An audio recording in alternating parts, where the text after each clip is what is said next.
വിലങ്ങറ തൃക്കുഴിയൂർ സുബ്രഹ്മണ്യ സ്വാമി ക്ഷേത്രത്തിലെ കാവടിയാട്ടം ശനി ഞായർ ദിവസങ്ങളിൽ നടക്കും.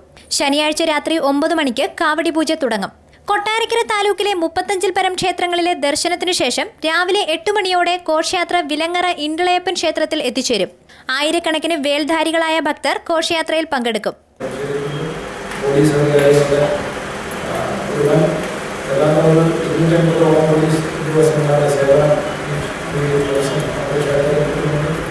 അതുപോലെ ഭക്തജനങ്ങളുടെ സൗകര്യങ്ങളും KSRTCയുടെ എല്ലാ ഡിപ്പോകളിലും കൊല്ലം ജില്ലയിലെ എല്ലാ ഡിപ്പോകളിലും പ്രത്യേക ബസ് സർവീസുകൾ അടങ്ങുന്ന ക്രമീകരണം ചെയ്തിട്ടുണ്ട്. വഴിപാടുകൾ കൃത്യമായി കിട്ടുന്നതിന് വേണ്ടിയുള്ള എല്ലാവിധ ക്രമീകരണങ്ങളും ഏതാണ്ട് 10ഓളം കൗണ്ടറുകൾ അതിനുവേണ്ടിയിട്ട് ക്രമീകരിച്ചിട്ടുണ്ട്. അങ്ങനെ എല്ലാ വിധത്തിലുള്ള ക്രമീകരണങ്ങളും ക്ഷേത്രത്തിൽ പൂർത്തിയാക്കിയിട്ടുണ്ട്.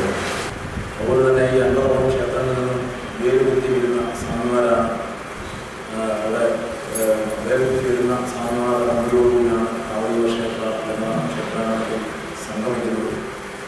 ഏതാണ്ട് 50,000-ഓളം പ്രത്യേകങ്ങൾ ഈ ഘോഷയാത്ര അനുഭവിക്കുന്നതാണ് നമ്മൾ പ്രതീക്ഷിക്കുന്നത്.